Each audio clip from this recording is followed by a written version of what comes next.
Today I'm going to replace this range sensor in this 2020 Grand Caravan. This is a 62 TE transmission. You'll find this transmission in pretty much every 6-cylinder Chrysler car with a transverse configuration from 2008 all the way up to at least 2020. Let's get after it. You're going to need a jack and a couple of jack stands. This job requires a hammer, a T10 torque screwdriver, an 1/8" roll pin punch, an 8mm socket, a deep 10mm socket, two 3-inch extensions, a pick or a small flat blade screwdriver, a trim panel tool or a screwdriver will work, and a 13mm with a swivel or in combination with a wobble extension. This long extension is for my own comfort, it's not required, and I'll be using power tools, but the cheap ones. You're also going to need a drain pan to catch the fluid. There won't be much, but there's always fluid. We'll start by removing the engine cover. Just pull straight up on all four corners. Don't grab a hold of one end and rip on it because you can crack this thing. It's not super important, but why break it if you don't have to? Next, we got to get this battery out of here. This anchor is a 13mm. The battery clamps are both 10mm. Remove your negative first. That's not anything to do with the electrics of the vehicle. That's just so if you make contact with something metal and your hot wire while you're disconnecting it, you can't have an arc because the negative's already disconnected. So we'll get that out of there. Something like that. And this guy. Whoops, wrong gear. I'm graceful, ain't I? Alright, that's free. Let's get that guy out. Now we're going to remove this battery box. There's one bolt right there. There's one bolt back in there. I don't know if you can see it. There it is, right back in there under the fuse box. And there's a nut right there. There's also 4 wires anchored. One right there, one right there, one right there, and one right there. Let me get you into a fixed position here, and I'll pull that stuff out of there. Starting with these guys. This has been apart a few times, so these come out pretty easy. It's not always so nice. This guy, I will get those 3 bolts. Back down here.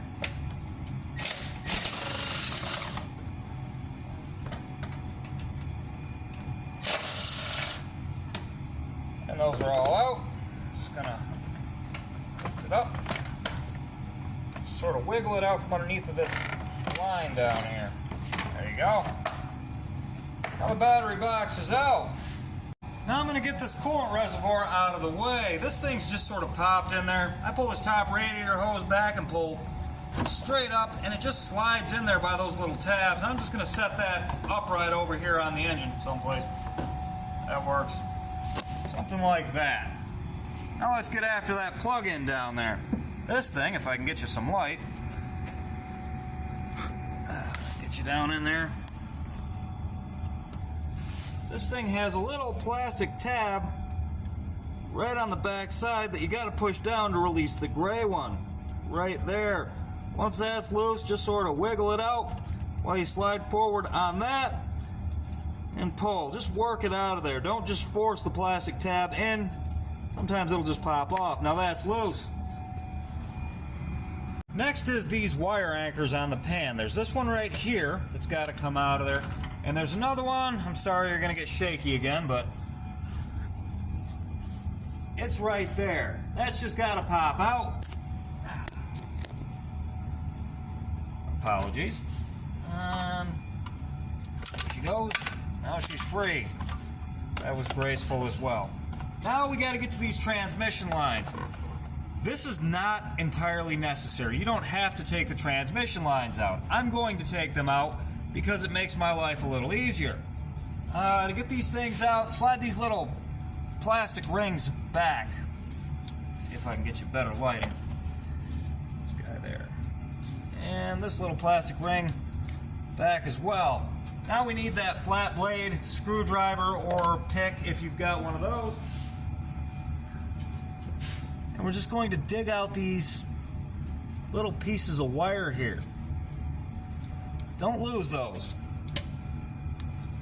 My hands are in the way, I see. That's the guy right there. There's one in each line. Pull this one out and move it. And this one here. Same thing. Try not to lose this thing. You can buy new ones, but you don't have to if you don't lose them. Now that those are out, I'm going to move these lines. Make a mess, of course. I'm going to move these lines out like this and just sort of tuck them up behind the fuse box. I don't know if you can see that, but yeah, right there. Now I'm going to take out all of the pan bolts I can reach from the top. 4 of these pan bolts are a 10mm with this stud that sticks off here. That's what you need the deep 10mm for. On the older transmissions, these held in place a piece of fiber insulation that covered the front of the pan. This one doesn't have it though. So let's get that out of there. I just realized that I didn't tell you you were going to need a tube of black or gray Permatex.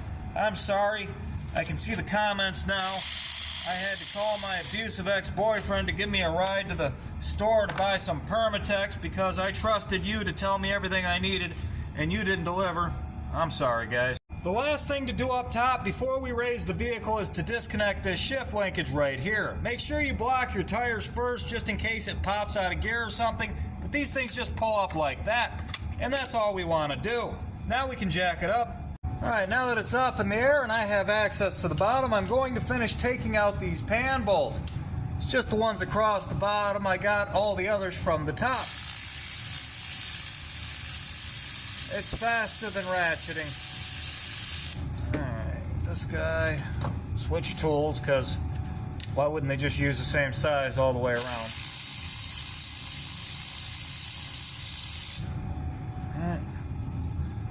And you.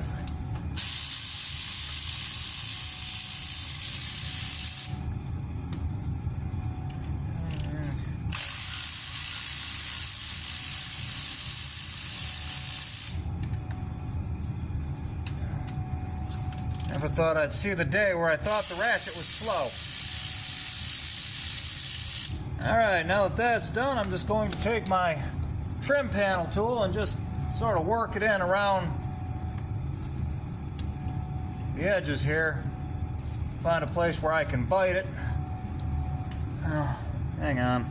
Okay, I found a spot. It was right here. And I just sort of pried on it a little bit and she came loose. Like I said, there's always fluid. I'm just going to let that do its thing for a little while. Alright, now I'm just going to reach up in there and wiggle that off there. Pull it straight out. Don't drag it across the wiring connections or anything. And don't force anything because there's stuff you don't want to break in there. That's our rain sensor right there. This is where it gets fun. I realize now I also didn't mention the T25 that holds that D10 in right there. I'm sorry about that as well. I don't know why that slipped my mind, but this is a T25 and this is a D10. This is the thing that gives you the sensation of changing gear. Get that guy out of there.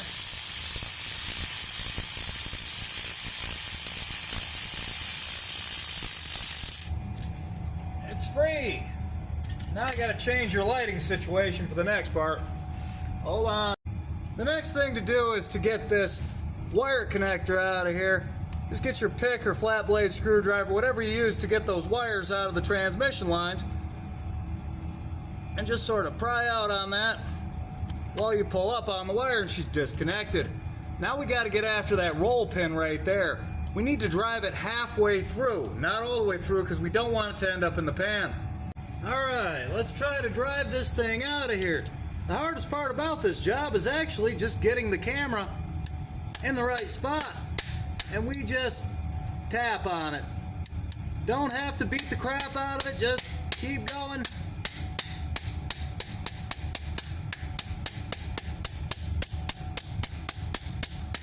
Once it's through a little ways, try to move this and see if it moves without the shaft. In this case it does, so the roll pin's far enough through.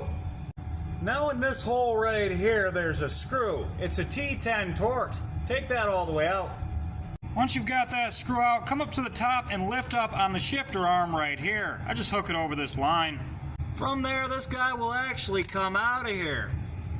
There she is. I just realized the detent wasn't on right when I took it apart. It's supposed to be like that with this tab in this hole. I promise soon there will never be another part 2, but putting this back together is going to have to be its own video.